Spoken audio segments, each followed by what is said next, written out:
I was just Tēnā koutou katoa. Kia ora everybody, welcome to this online seminar, and it's lovely to see you all. There'll be more people joining us, I'm sure, in a little while, but I'd like to invite Joe to open us up today with a karakia. Kia ora, Joe. Kia ora mai tātou. Māku he tuku atu ngā whakamoemiti ki te tātou kainga karakia timatanga. Whitiki e te aroha, whitiki e te kotahitanga. Whitiki e te whakapono me ngā ture. Whakamana a tātou tangata. Ākuna kia tika, ākuna kia mātou, ākuna kia marama.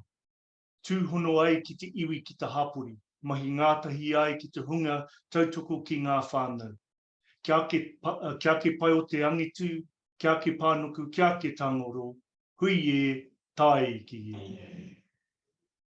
Ko te wehe ki te atua, o me whakakororia tōna inga Waikato, me whakahanoro to tātou kingi atu heitia, no rere ki a tau nā manakitanga o te runga rawa, ki rungi aia, me tana ho wahine, ātai atu huki ki te kāhui a riki nui tonu rire hau, pai mārire. A inga mate haere, haere ki te mātua nui te rangi, haere.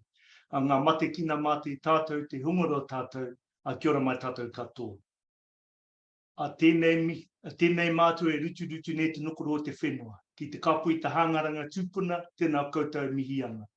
Tēnā koutou e tai tata, e tai tāwhiti, a nau mai hara mai piki mai. Nau mai ki tēnei kaupapa o tātou, he wānanga, he kohi whakaro, a ko te tūmanaku ka whai anō hoki. E ki ana te kōrero, he ora te whakapiri, he mate te whakatāri, tākiri. Nō reira, tēnā koutou, a tēnā koutou katoa. At this stage, whānau will move into our waiata, and we've got Taika Waititi, o Rite Tunu, known as Harvey Brooks, who will lead us in our waiata with his technology. Kia ora.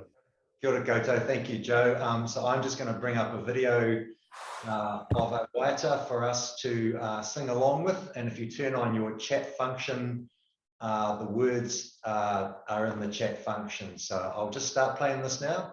Hopefully, can someone just give me a thumbs up that they can see some important people from, looks like Hamilton City Council there, and we'll start that and sing along. Kia ora.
Ngā mihi ki a koe Joe, mō tō karakia, mō tō mihi, ngā mihi. And just to give a little bit of a background on that waiata, that was written by Norm Hill, who's one of our Manu Taki for SCG 1 and 2. He can't be here today, so I thought it would be fitting to have him with us through this waiata. So that waiata is partly linked to our kaupapa today around kai, because it speaks of Te Kupumania, which is the hill or the pa that was in the centre of Kirikiriroa and known for its marakai. So really poignant waiata for us as well. To tautoko Joe's welcome to us today. So ko waiaho, ko Rone tuku repo, ko Luba tuku awa, ko Hepere kotirana toku moana, ko oko horoi tupu whenua, ko Ngāti Hauarawa, ko Ngāti Poraki Kahukura, te kaitiaki o te rohi, ko kei Kirikiriroa e noho ana ahau, ko Anna tuku ingoa. So my name's Anna, and I am one of the Manu Taki for the Waikato Wellbeing Project, SDG 1 and 2, which is no poverty and zero hunger. Yeah, it's an honour to be in this role and be part of this awesome, I think of it as a movement, because I think it's actually about all of us coming together to achieve these goals. These goals are huge, you know, and it's only together that we'll be able to do it.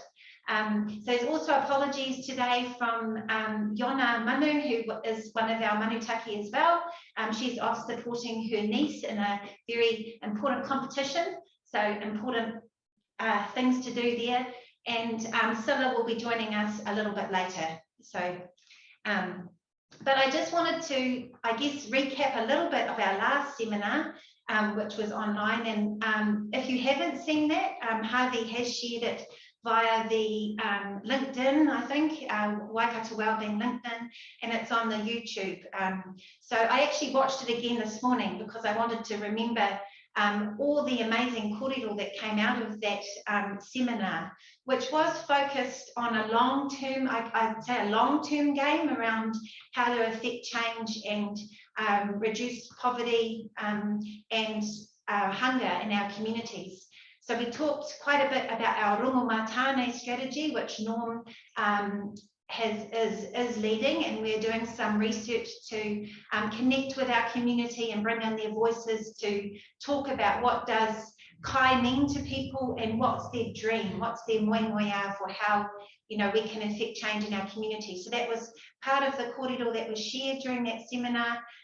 But probably one of the, I guess, the highlights for that seminar was really listening to Joyce, Maipi and Gina, who are doing an amazing initiative in Rahui Pōkeka, which is focused around growing kai, but it's actually not only growing kai, it's about listening again about building communities and building a home for people, you know, reconnecting back to whenua. Joyce mentioned quite a few times that it's about our people, our place, our whenua, our stories, our skills. So, you know, local communities have the answers. They have the ways in which we can go about caring for one another.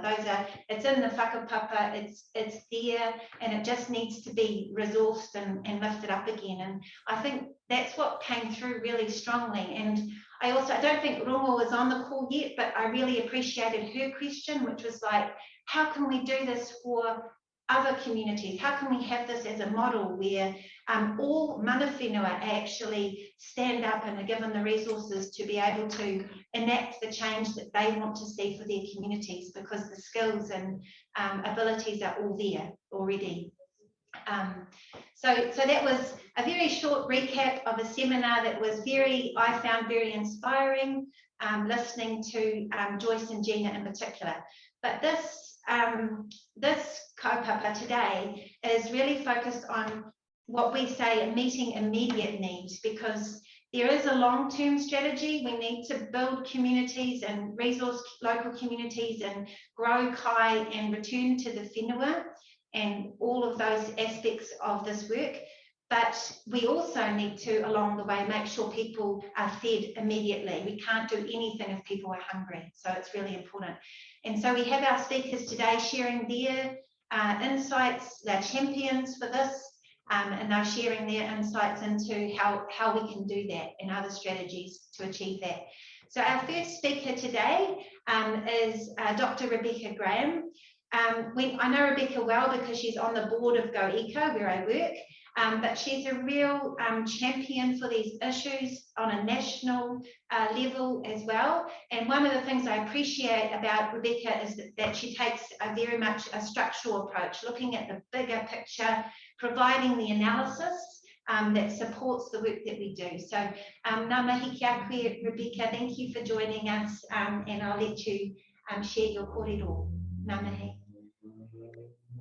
Kia ora for that lovely introduction, Anna. That was lovely, very nice. So I'm just loading up my PowerPoint now, and you should be able to see me in the screen down the bottom here, so you're not having to flip between my PowerPoint and seeing me. So you get to see me, great. Aroha mai, let me focus. Ko ai ai, e haere mai o kutupuna, e kotirana, no kiri roa, taki papakainga, he waka whakainui a hau I noho ana. So my name is Rebekah Graham. My PhD was in the area of food insecurity, looking at the food, everyday lived experiences of people in households where they've got enough money to feed everyone all the time. And then post-PhD, I worked on a few research projects to do with homelessness and with the hospital. And now I currently work for Parents of Vision Impaired. So I'm sort of bringing all of those threads together into today's presentation discussion. So what is food insecurity?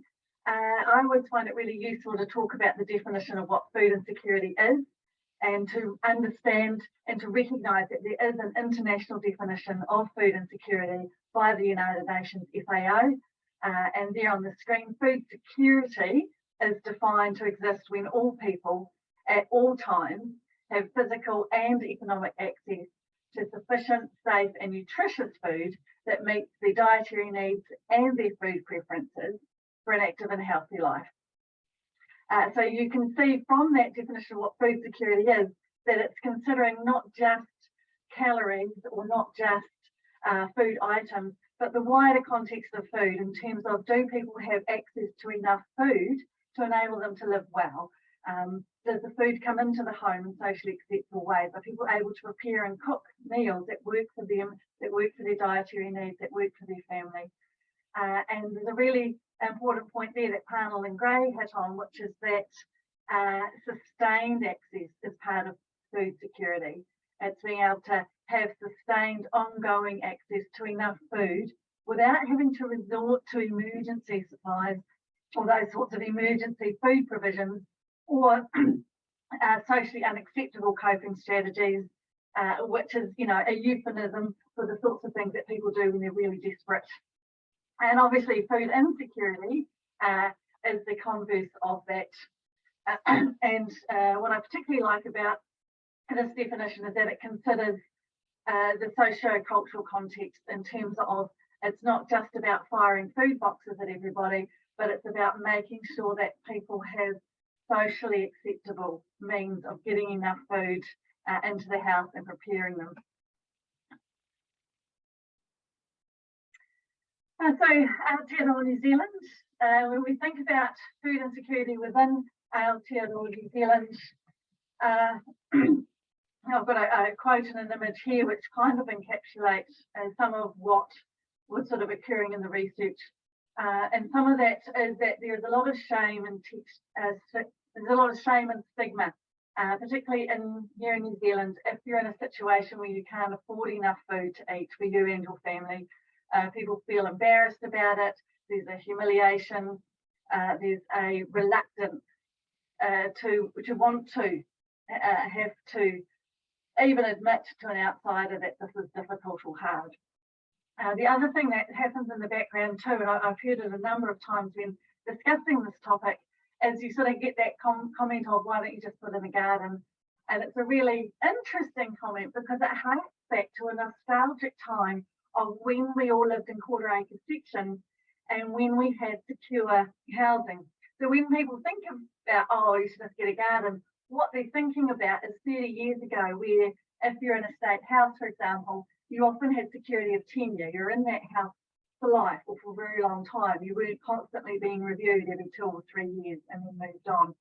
And not just did you have housing security, but you had that land in that quarter-acre section. You had access to land, often a highly arable land, to be able to grow things. The other thing that was occurring alongside that too, when we think of that context, is one person on a minimum wage working full-time was enough to support a whole household. So it's not just that you had housing security or access to land, but you also had a working arrangement that meant that the household had time and energy to put into an activity such as gardening. And all of that has changed now. It's a very different scenario. Even where people are receiving a benefit, there's often a lot of demand on their time in order to attend appointments or to attend meetings or to show up for this training or to do this, provide this documentation. So it's quite a different time and energy situation. And we have this quote from a research participant here where she's saying, I'm hungry now, I need food now. People say to me, just pick up a pallet of veggies. So she's talking about those little things you can get at the supermarket that might have, say, 6 little baby cabbages. And they don't understand, I can't afford to go to the supermarket. It's the dairy and dollar loaves of bread for me. And you can see here, you know, for her that $3 is better spent getting 3 loaves of bread than it is getting a punnet of 6 veggies that may or may not produce fruit in 3 months' time, where she may or may not even be in the same flat. And the other thing that goes along with food insecurity in New Zealand is access to resources. And in this photograph from a research participant's trolley, when you look at the foods in here, they are foods that don't require a lot of energy to cook. So if you are not running your fridge or your freezer because you can't afford to run a fridge or freezer, these are all items that will survive in a pantry. You don't need a fridge or freezer to be able to keep these items fresh. They're also items that don't require a lot of energy to cook. So these are things that you can cook in a microwave, that you can boil a jug to cook, or that you can pop in a toaster. So very low energy in terms of the amount of resource that's required, both personal energy, but also in terms of gas and power. And so those are considerations that are happening in households, along with how does the food come in and what do we do with it. It's how much power and energy are we using up when we're cooking it, and can we afford that?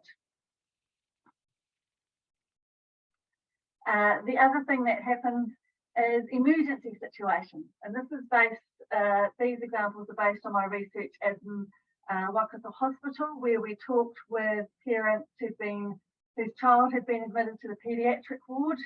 And so these were children under 5 who were unwell, had been admitted, and the parent was staying in with them. And the reason the parent stays in with them is mostly to provide care. So it's the parent who's doing things like changing nappies, making sure the child eats, feeding the child, bathing the child, those sorts of really valuable, important care, as well as, of course, providing emotional support and being very concerned for the child's well-being. The hospital doesn't provide meals for a caregiver once the child's over 12 months. So they have access to toast in the morning to 11 and cups of tea and coffee. You can access that all day.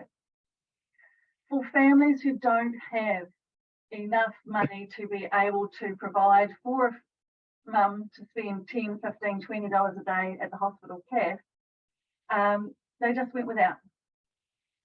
And many of the parents wouldn't, they weren't telling the hospital staff they were going hungry. It was very much reliant on the hospital staff to notice it, and if they noticed it, they'd often try and side arrange a meal. But if they didn't notice and the parent didn't say, one of the reasons that mums in particular, and this was mostly mums, not all mums, don't or won't say that they don't have enough food, is that not having enough food in the house or not being able to provide enough food is a reason for OT to uplift the child. Now, things have changed a little, but there is still very much that fear of, if I admit that I'm really struggling and I have children at home, will I then have to engage with OT or a social worker is my child at risk of being removed from my care? So those sorts of things play in as well in terms of creating an environment where someone feels like they can talk openly and honestly about what's actually going on in the home. The other thing that happens, is thinking about my current work, and I've called it here Intersecting Challenges, is around the nature of disability and accessibility. So in this photo we have Crystal, and here and his flatmate Tim fundraising for the Guide Dog Appeal with blind low vision. And Crystal is very low vision and also has some other disabilities. So she's in a what's called a supported care arrangement where she's living independently in a flat, but requires daily ongoing support from care workers. One of the challenges, particularly for Crystal, is that she can't see well enough to be safe in the kitchen. And the nature of her disabilities mean that it's quite unsafe for her to be let loose with sharp knives and sharp objects and especially hot objects in the kitchen, unless there is somebody else there to supervise her. Yeah, usually that goes great. But of course we've had COVID and Crystal has COVID, and that means the care workers can't come. That's the rule of the care arrangements by the organisation that provides care, is that if a client has COVID, we don't have physical contact. We'll phone them, see how they're doing, but we won't physically go in and see them. This means that Crystal is left without food and without meals because they hadn't done the food prep for the week when she contracted COVID. It's not safe for her to engage in food prep without someone there. And the COVID relief team, they provide food boxes of food ingredients. They don't provide ready-made meals. They don't provide pre-cooked meals. They've got their standardised box, which in this case is entirely unhelpful because not only can Crystal not see what's in the box, but she doesn't have somebody there who can support her to turn those ingredients into a meal. Now this is where my work sort of was able to come in, and we were able to work something out and make sure that Crystal got the meals that she needed. But it really is a great example of how things like disability and access, if you're not considering food from the point of view of the person who's in receipt of the food, can really become difficult and complicate an already difficult situation.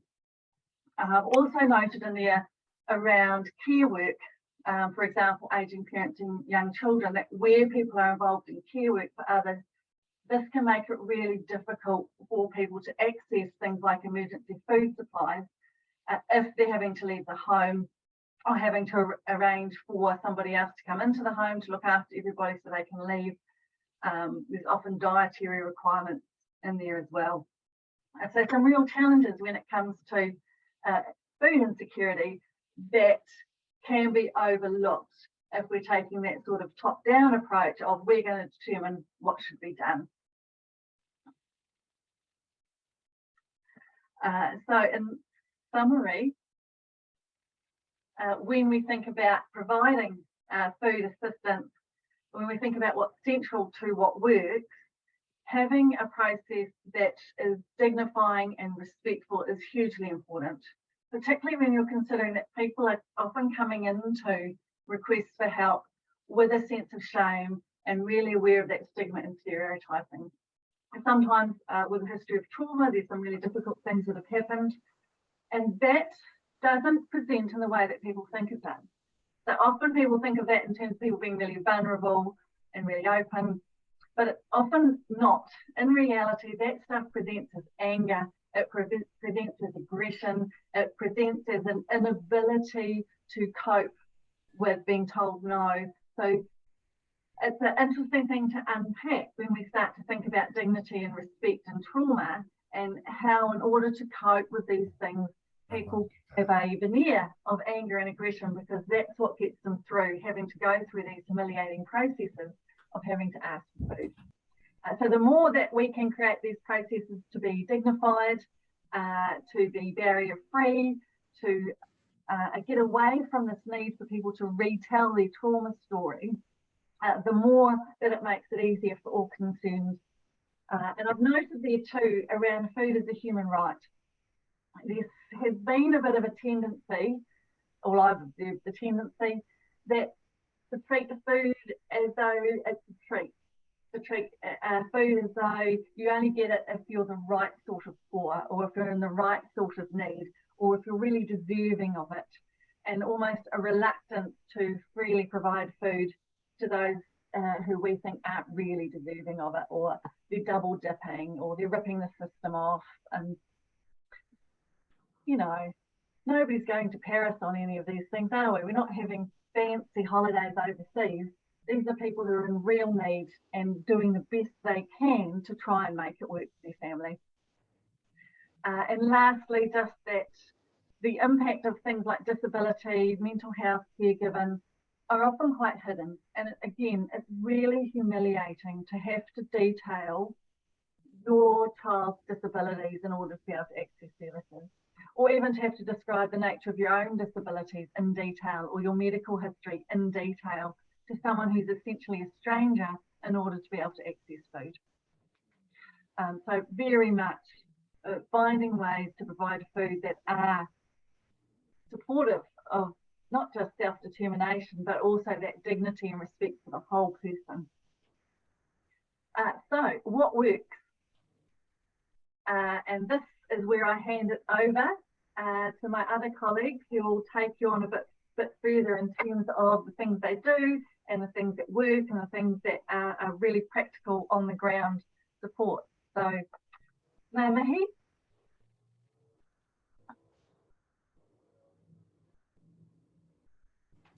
Kia ora. I think I'm just going to chime in here. Is that right, team? Yep, that's it, Lisa. Kia ora. Awesome. Kia ora. Kia ora, everyone. My name is Lisa. I'm the founding CEO of Taki. I do have a little bit of a presentation to sort of pop up. So I'm going to share my screen with everyone. Bear with me. Beautiful. So we named this an imperfect journey of a purpose-driven startup. Taki was born out of the frustration for the food system, but also actually a frustration with the impact the food system was having on climate change. So we sort of started looking at things and started to sort of think about, like, what were the things that were impacting our world, and what was sort of, how could we bring our experience and knowledge into this space? And I love what Rebekah was talking about. That's just, a lot of the speeches and talks that I do start with all of the stuff that she's just said. So I'm like really stoked that someone of your caliber has brought all this through. So thank you so much. And it's the stuff that I am really new to, if I'm honest. We started sort of diving into the social impacts of food insecurity probably over the last 3 years. So I still feel super new to it, but it's definitely driven a lot of what we do. So I'm pretty raw with my words. When we started diving into things, what we started to realize was that the food system really sucked in New Zealand. People were hungry, it was too expensive, local economies were struggling, farmers were struggling, there was far too much waste, and getting access to things was really difficult. And when I talk about access, it's not just about saying, oh, can I get to the supermarket? There's actually like food deserts in certain areas where there might only be a dairy for that person to be able to get food. There were so many things that were impacting people as to why they were dealing with food insecurity. So being bright-eyed and bushy-tailed, we started to say, well, look, what could a new food system look like? We know what the current one is, but what could the new one be? And the things that we came up with as we were sort of talking with others was that the ideal food system would have education involved in it, because having food insecurity is not just about access, it was also about understanding how to cook what you have. So one of the experiences that we had was going into a community centre that was getting a free box, a donated box, but no one knew how to cook that, or not no one, but some people didn't know how to cook some of the items that were in there. Like a tin of mackerel they were feeding to their animals because they didn't know what to do with it, which I aligned with because I'm a terrible cook. So I was like, yeah, if I got given this box, what would I do with it as well? A really healthy food system should be strengthening bodies, because I'm a firm believer that food is medicine. If we're putting great things into our bodies, we're creating great mindsets, we're building great communities. Regenerative agriculture, I think, is really important. Sovereignty is really important. It keeps coming through as a theme when we've talked to communities. So communities, centres, and also people that are receiving boxes wanted to have more control over what they were receiving. So we were sort of, at this point, we were just sort of trying to gather information about what an ideal food system would look like. Let's see what I can see. Oh, so we jumped straight to fixing, which I'll tell you why this didn't work. But again, being a group of people, we were like, wow, this is easy. All we need to do is just create some amazing technology that would connect everyone together and would give people, the option to pull all their recipes together, and it would connect into an interface and allow us to just pack everything together and everyone get an individualized meal kit of such. So this was the idea. And we failed the first hack at it. So we went out there with this brilliant idea, and we went to the foodstuffs and everyone else, because our belief was that if we could build this technology, we could start to shift the system. If we could connect farmers into consumers or farmers into communities, if we could create technology that would allow people to make what they need or to gather the kai that they need and to get it delivered, then we would actually be able to make a change. But the problem was that people didn't believe in it. So people didn't understand what we were trying to build. People were really stuck in the way that they were already doing things and liked the way that they were doing things.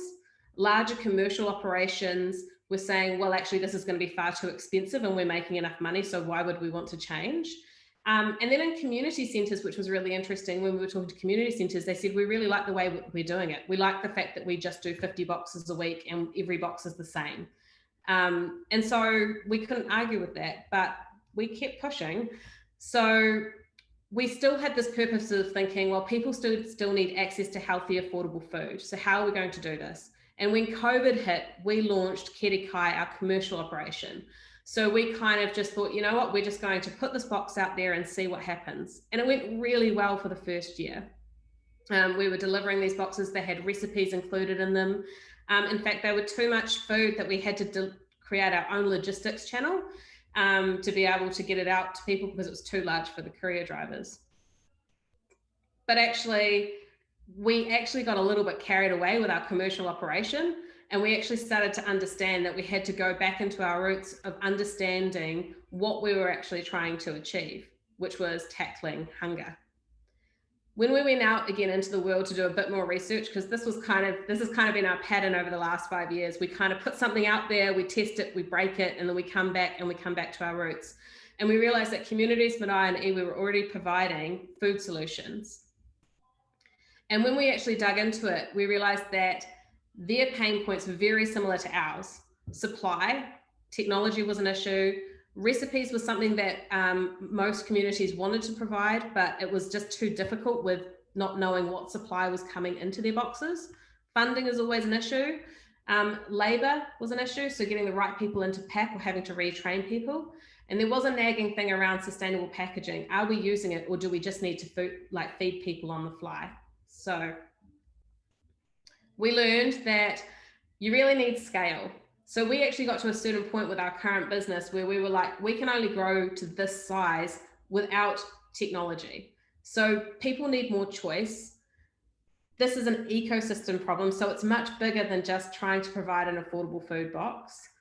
And we found that funding was super limited, not just for ourselves, but our communities that were trying to do really sort of courageous stuff as well. So where we landed was actually, this just needs so much more conversation and so much more research.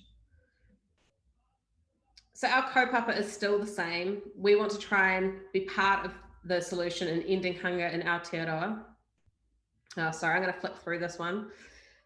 But what we still believe is that radical problems require radical solutions. So what I found was that probably over the last 12 months, we were starting to go down a very traditional path with Keri Kai. We had produced a meal kit that was very traditional. We were actually competing with My Food Bag and HelloFresh, which was something that we really didn't want to do.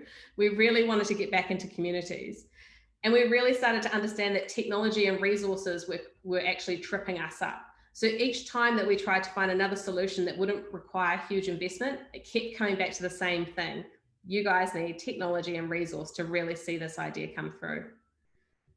And what that looks like is there's a blend. So when we look at tackling the food system for us, and apologies if my brain is going in a million different directions, and this is usually where I tell everyone I've got ADHD, But for us, some of the big players in the system, like the duopoly that we've got happening at the moment, and then there's some other solutions that are coming out there, a lot of them about creating more money and you know, reducing jobs so that we can put more, putting more technology into things to reduce jobs. But whereas Kiri Kai's philosophy is that actually we want to use technology to lift all the crunching so that we can give our consumer more choices, but we actually want to create more jobs in this ecosystem. Hopefully that makes sense. So one of our ideas that we've been playing around with was that when we look at a food parcel and when we talk to our communities, we found that when we talk to people, a lot of people did need a free food parcel, but then they also, because of access, wanted to be able to purchase additional items from their community organizations. And then they wanted to go into sort of like being able to also purchase discounted items. So going at the current system, sorry, brain's going fuzzy again, you can either get a free parcel or you have to go and get a fully priced product from a supermarket. There's no in between for any of these sort of people that are within these community centres. So one of the things that we've been playing around with is how do we create or think of a different idea where people that are in a situation of food insecurity, if they have money, they can purchase some things at a discounted price and get access to that easily. And one of our things is that we believe that community organisations are the key to this, because this is a place that people are already going to. And in addition to that, these food parcels are a really great opportunity to not only create education through recipes, but we could also create jobs. Because if we were creating these food parcels in scale within community centres, we could be creating jobs in those spaces too. So our role, I don't know what our role looks like in the future, because at the moment we're in the middle of trying to figure that out. But what we believe is that we do have a lot of information and knowledge around how this technology would be built, recipes, where we get supply from. And what we believe is partnering with education providers, farmers, community centres would be a really strong proposition to be able to make this come to life. So together we can cultivate a fully nourished world. And going back to what we wanted to do was reduce waste, rejuvenate reconnection, transform economies, strengthen bodies, and regenerate agriculture, and lead by example. So the future for us, if we go back to what we originally wanted to do, it still comes back to the original idea, but we would be including communities and organisations along the way to help build out this technology. It's not just Kiri Kai creating this harebrained idea. We believe it would be something that we could all create together. That's everything. Sorry if I spoke too fast, guys. Oh, kia ora, Lisa. Thank you. That was what I really appreciated is your ability to reflect on failure, because you know we all need to do that. You've got to try some things and take the risks, and then be willing to reflect back and learn from that. So thank you. But I'm going to invite Mike now to basically share his work, but also reflect on what Rebecca and Lisa have shared as well. So kia ora, Mike. Kia ora. Hi, so Rebecca, I totally agree with everything you've put on that PowerPoint, because that's what I see daily. So it was really interesting that you've actually detailed what I see on a daily basis all the time, from helping them through the food and all that sort of stuff, what they can buy in the supermarket. It's really interesting. Because a few weekends ago, I went to the supermarket with my daughter, but I just pushed the trolley around, so I was observing what was happening in the supermarket, and there was hardly any food going in the trolleys, and people were looking really carefully at what they were purchasing, which means that they can't afford to buy. And there was no 2-minute noodles left on the shelves. It just gave me that time. Alicia and I have had a conversation as well in recent times about her ideas and projects, and I agree with the technology side of it, because we're based here at Vinnie's on the technology. But we're first responders here. Like the big picture, we activate our system straight away and people come for help.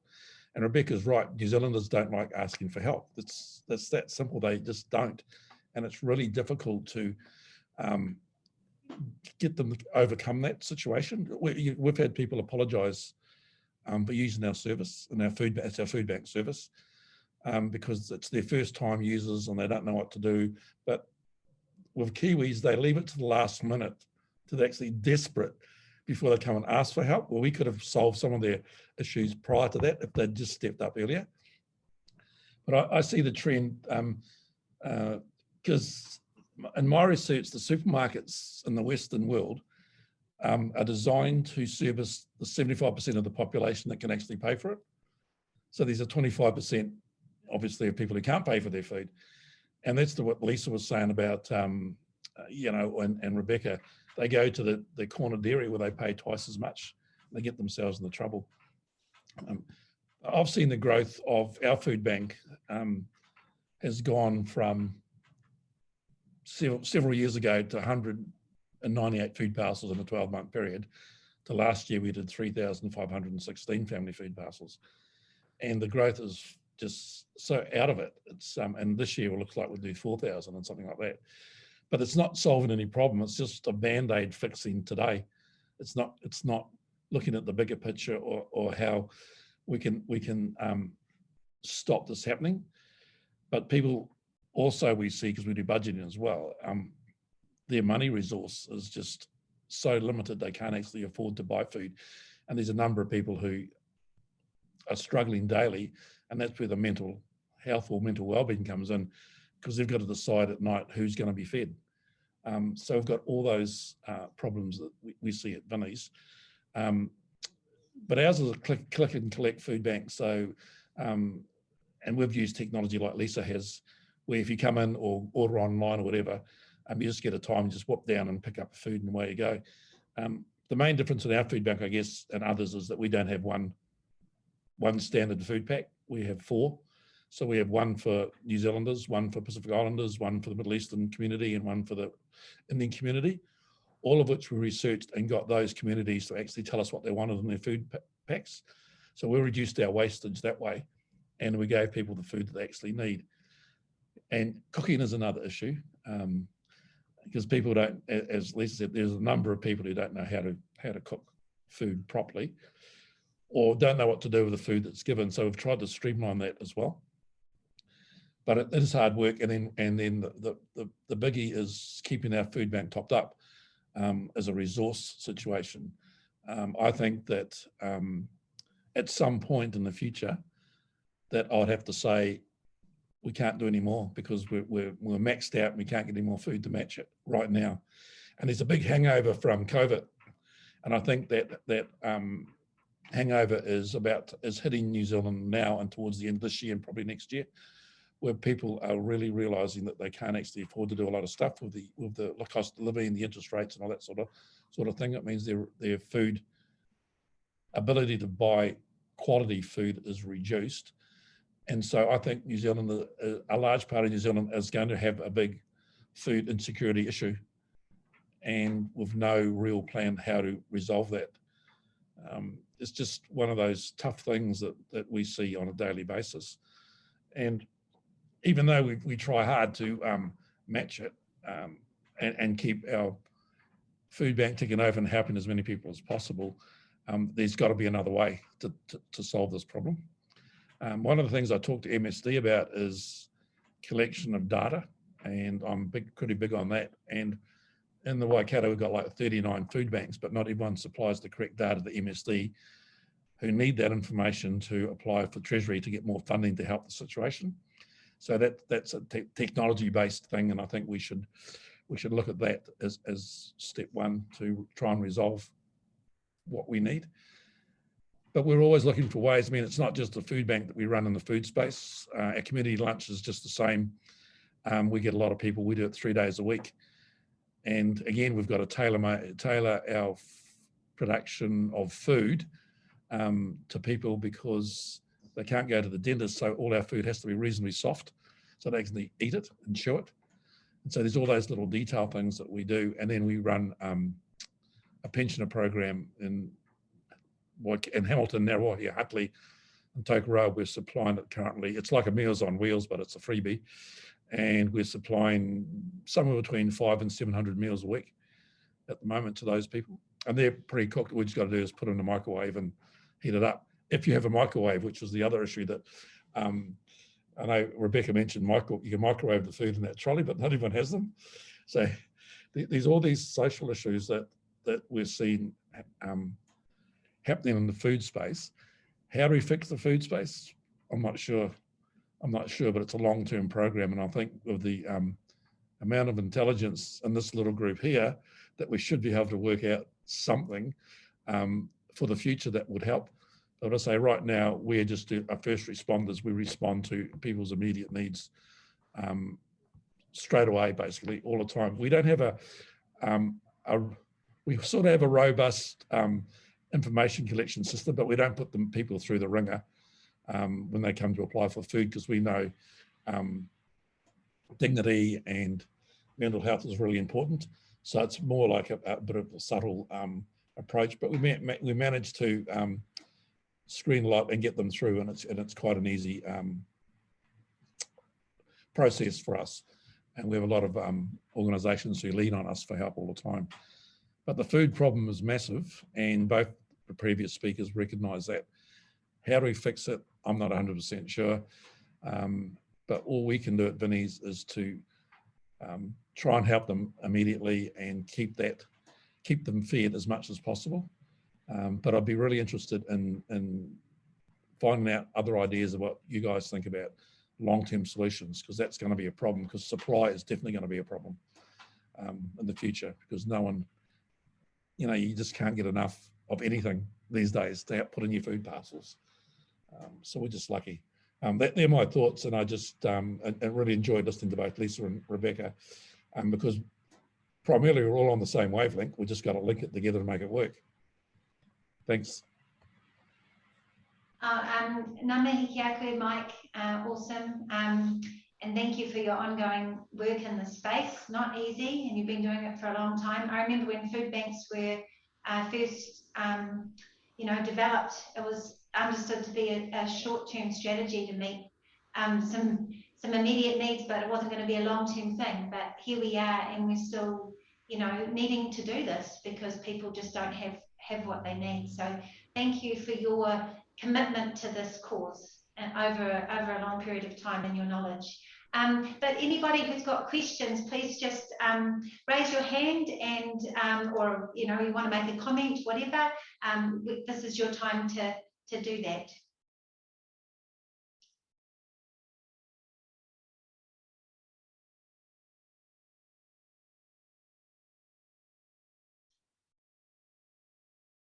Maybe Anna, just while everyone's thinking about their amazing questions, if I can just ask our three panelists, and maybe Rebekah, if I can just start the point that you made, that being fed is a human right, I think is a really profound point. So is being well housed. So it makes you think, as a society, we seem to be abusing quite a few human rights at the moment, don't we? Across the three of you, I think, Lisa, you mentioned the ambitious goal of ending hunger by 2030, and the Waikato Wellbeing Project has a similarly ambitious goal. Mike, you pointed out, I think quite accurately, it's a hard thing to know where to start and how to solve, and if I can sort of pop the hat of co-chair of the Waikato Wellbeing Project board on your head at the same time when you make that accurate point. But as our three speakers, can we do this? I guess is my question, and where do we start based on your knowledge and experience? I think it's entirely possible, yes. I think we have enough food to be able to feed everyone. I just am absolutely convinced that there is more than enough food in New Zealand to be able to do that. I think one of the barriers is that we have been told for the last 30 years that people who can't afford food or can't afford to feed the family are lazy, they're undeserving, we don't have to help them. And that narrative is seeped into so many things, and we don't even realise it's there. And unpacking that has been a lot of work. And even the fact, like you said, we've moved so far away from understanding that housing and food are basic human rights. And we justify that by having all these narratives about people that are poor, that they don't want to be housed, or they're too much work, or they're lazy, or they haven't done X, Y, Z, so we don't have to help. And it's a huge amount of work shifting that narrative in our society and pushing back on that narrative and saying, actually, Everyone deserves right to food, no matter how poorly behaved they may be. And we are going to ensure that they get that food access. What do I think works? I think this stuff works. I think talking about it works. I think challenging those narratives all the time works. I've seen in the last 5 years since I finished my PhD in 2017 to now, a significant shift in the way the government provides food support. So that tells me that what we're doing is working, and keeping pushing that everyone has a right to food and we're all in this together seems to be producing some real significant shifts. So absolutely doable, and yes, we can. Yeah, I completely agree. The thing that I find really interesting in our society is we have two lanes. Like we have the lanes of the haves and the lanes of the have-nots. And there's this lane where if you've got money, you just go to the supermarket. And if you don't have money, you get a free food parcel. But we haven't built a structure in between so that everyone has their own lane. And that's the thing that I keep thinking about, is that there's this perception in society that if you have no money, you just want a free food parcel and you're not willing to pay for anything because you can get it for free. And that's the total opposite to what I've learned, is that someone may need help with a food parcel, but they may also want to pay partially for it because that's something that gives them mana.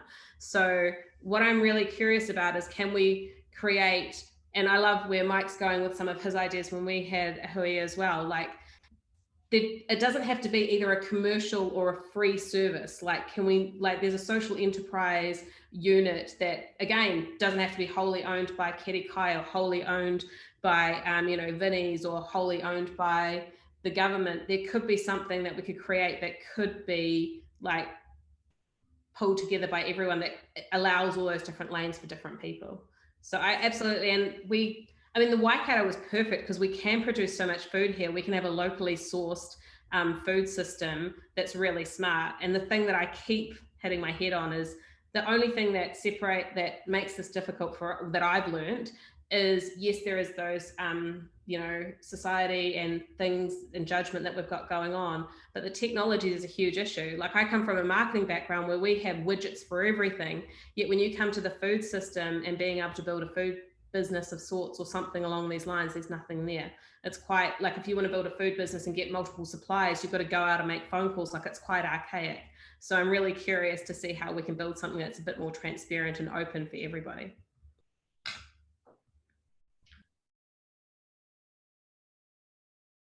Kia ora, Lisa and Rebecca. Mike, did you have anything you wanted to add to that? Is it possible?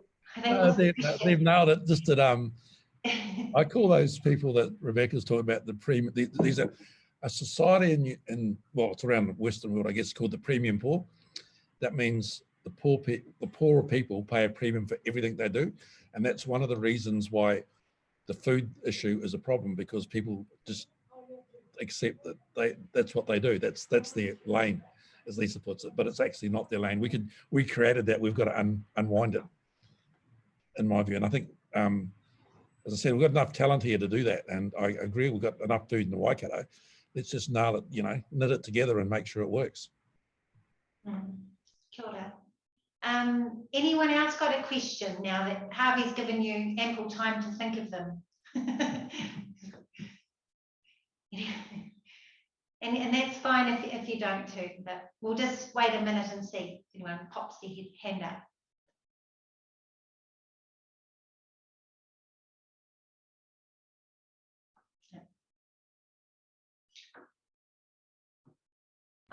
Kia ora, Joe. Yeah, just a question from me around, obviously we've got two big major providers in our country in terms of the supermarkets. Recently I've been overseas and I talked to a major international supermarket and had the privilege of talking to some of the owners and the boards, and they said problem with any other competition is that our population isn't big enough to sustain yet another big another supermarket. So for them, business-wise, they'll really struggle because two major supermarkets have already got the coverage of monopoly over all the cities. But he was really interested that New Zealanders aren't connecting directly with farmers. So, and he said, why aren't we looking at that more so? And so, yeah, so do any of you have any comments around that? Sorry, that question was horrible, but thank you, Mike, for identifying my talent as well, without really knowing me, so thank you. I feel strongly that the centralisation of the food system was the biggest social experiment that we did that failed, that no one talks about. So doing it during war times, like we did it to try and feed people, but actually it displaced farmers. So absolutely, like this is why I'm so keen on a community model of sorts, because I think we could decentralise it to some degree if all the community centres came together, if we could connect them in some way and like decentralise it to some degree. And I think that there is, like, people do have the power. Like we think about, you know, anything like Facebook is doing, like, you know, we've been able to decentralize communication, and there's like a lot more access for smaller businesses and stuff like that. Like if we can create an ability to connect, then we could absolutely break this apart. And definitely the connection with the farmers, like there is like food mafia going on where like farmers are too scared to supply to certain people because then they would lose their larger contracts. But if we could bring a lot of smaller communities and smaller businesses together to purchase their products so that they were not afraid of losing those contracts, we could do that. And again, like harp on about it, the only thing that's missing is some decent technology and research into what that technology is. Like I said, like we've built quite a bit of technology over the last couple of years, and I still think that needs more work and research and funding and collaboration with others to understand what that is. But that's something that we need to do collaboratively, is say, look, we need to build something. We need to connect people in some way. What is it that we need to build? And this, you know, and bringing all this information together is really important.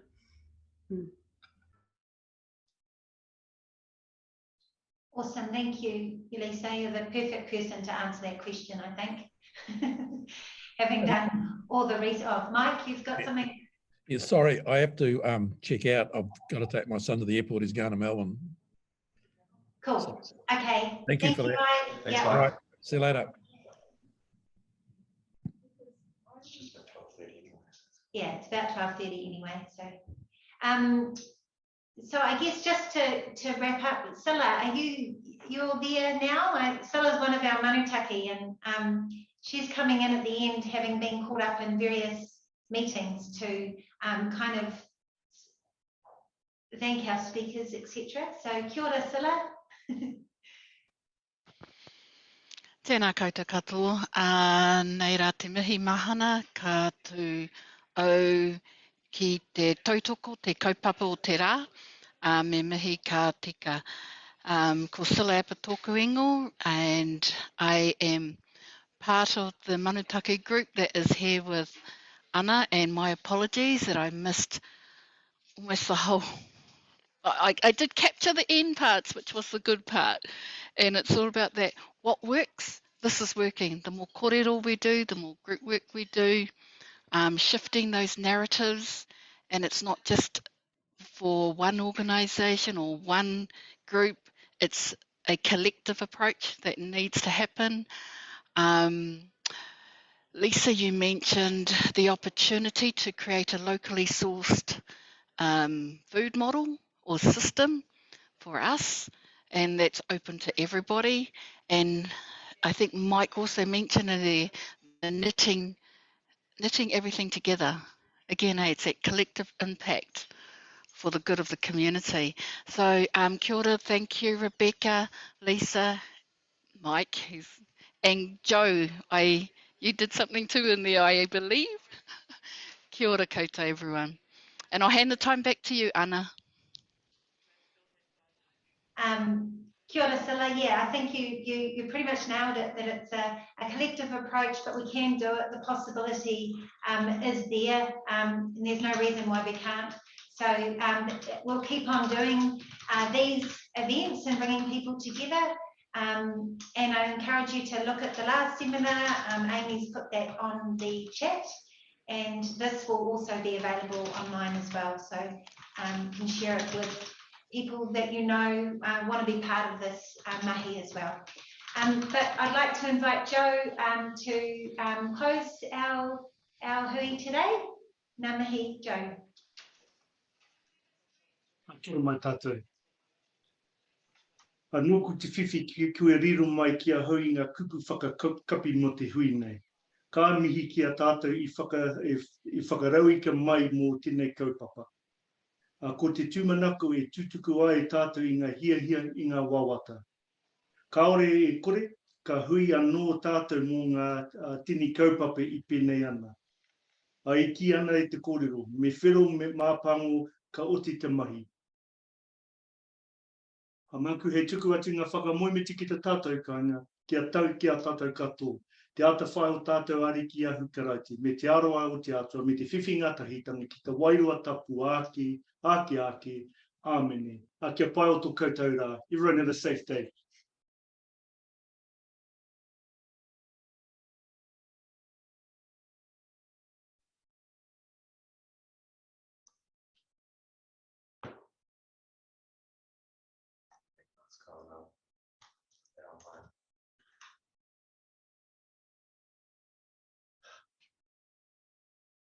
Gosh, that was a fantastic hui. Thank you all so much. That was brilliant. Really awesome.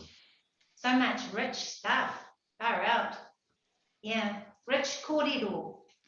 I'm glad that got recorded. Yeah. We'll post that. We'll turn it into a YouTube and post it as quickly as we can. So. Oh, ka kite whānau. Ka kite Joe. Ka kite Joe. Thank you.